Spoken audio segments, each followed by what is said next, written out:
And remember the rules of a steel cage match. It is the first man to escape from the cage, either over the top or through the door with his feet hitting the floor. Randy Orton showing some adversity right now.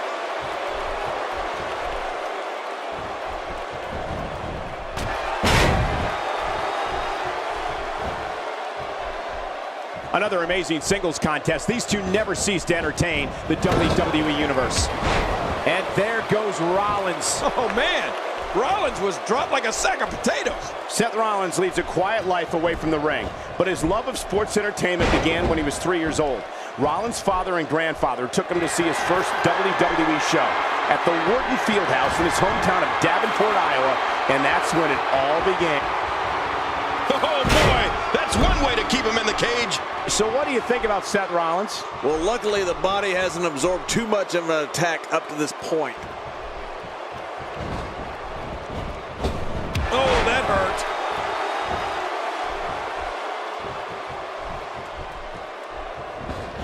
At this point, you think he'd have that move well scouted.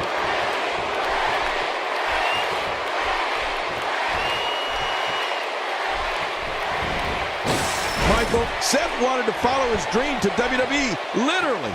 Seth traveled to Phoenix, Arizona, so he could see WrestleMania 26 live. With that kind of passion, it's no surprise that Seth Rollins is one of the premier superstars in WWE today. Seth Rollins gets out of trouble, and quickly. Oh, wow, look at this early attempted escape. Yep, pulled back in.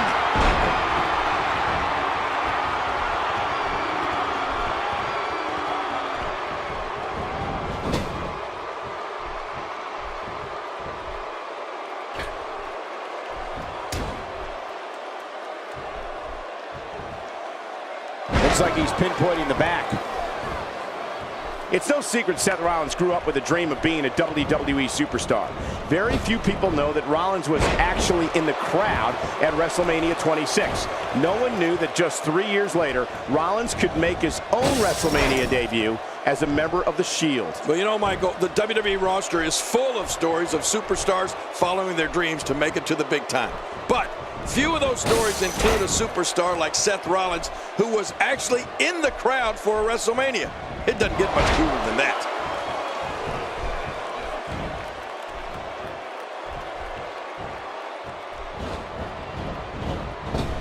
And just like that, this move is leading the charge. Yeah, charge! Gosh, this is like that old battery commercial. This move just keeps going and going and going and going. Okay, keep going. The Apex Predator has experience in making history. In October 2007, Orton became WWE Champion for the first time at the No Mercy pay-per-view.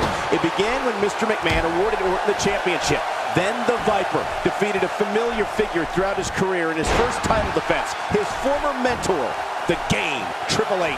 Yeah, you know, Cole, Randy Orton seems to make history wherever he goes. That match at No Mercy versus Triple H was a last man standing match. And it was the first match of the pay-per-view. You talk about starting off a WWE event with a bang. He goes to the quick pin attempt. Count, ref, count. 2. And it's up. He got the shoulder up. Now, Cole, if that won't beat this guy, nothing will. Orton's victory at No Mercy showed us exactly what type of WWE champion he was going to be. From day one, Orton's been a big-time player. And when he defeated his mentor, Triple H, in a last man standing match, it sent a message. It sent him... Oh, lights out!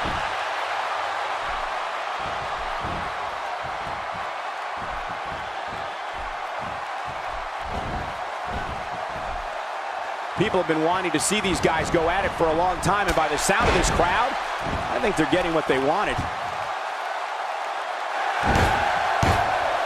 Whoa! Don't get up!